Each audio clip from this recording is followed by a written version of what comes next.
Millicent Grant started out as a bank teller and worked her way to an upper management position. But her life took an unexpected, traumatic turn.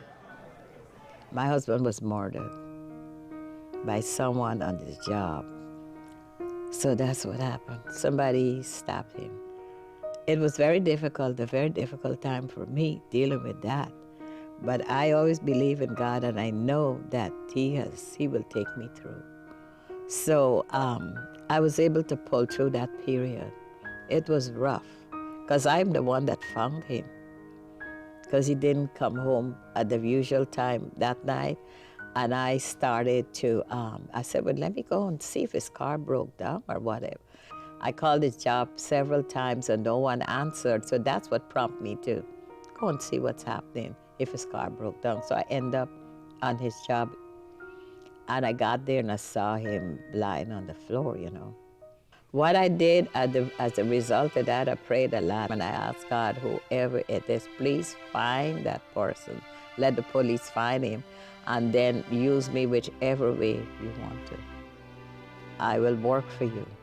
And sure enough, 2 years after they found the guy, God worked in mysterious ways.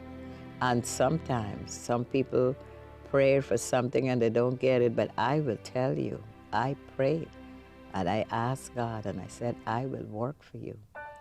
And so He answered I know God answered my prayer, because He wanted me to feed people. That's what I end up doing, feeding people. And then is when I started to do my volunteer work.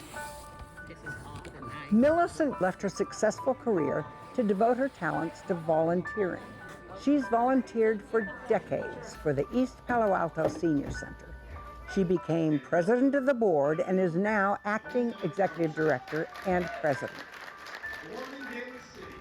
The center provides a wealth of support for seniors in health, recreation, nutrition, transportation, educational classes, and more. Much of what Millicent provides is hard to describe or quantify. Her nomination summed it up this way: it all comes down to her love of, respect for, and commitment to the seniors. Because I love people, I love helping the older people. But let me tell you a little story. Can I say that? As a young girl growing up, most of the people in the West Indian Islands, every Sunday they cook soup. Every Sunday is a soup day. And I remember my mother would always cook a big pot of soup. But we cannot eat until we take that basket of food to the seniors. Older people, they have to eat first.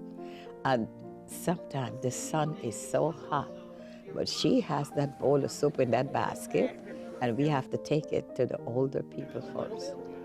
And so that's how I was brought up. What I see here in America is that some people will take care of the seniors, and some families really don't care. And I can say that because being at the senior center, I've seen a lot. I've seen a lot of seniors come in, and they just drop them off and gone, you know. But we take care of them. We take care of them. For me, I think seniors need to know that you love them and you care about them. Even put aside the food and all that, everybody needs to know somebody loves them, somebody cares, somebody gonna sit down and listen to this story. A lot of times, like I said before, is that seniors have a way of saying the same thing over and over again. And the family get tired of them and say, oh, you said that before, you said the same thing again. I mean, they forgot they said it because they're older now. And they forgot they told that story 100 times, but it's always new to them when they tell that story, you know. But family don't want to hear. But I'll sit, and she told me that before. But it's nice, it's okay, that's a good story, yeah. That's what they want to hear.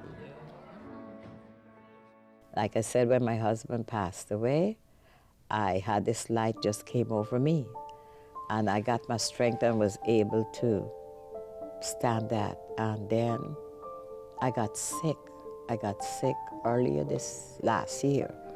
I had a stroke. But then when I got sick and was in the hospital, I felt that light again, just come, that glow just come over my body. But all the doctor said, Mrs. Grant, people with your symptoms die. He said, Mrs. Grant, what keep you going? And I told him, I believe in God, and I know He's going to take care of me. And He sure did. I never questioned what God's do.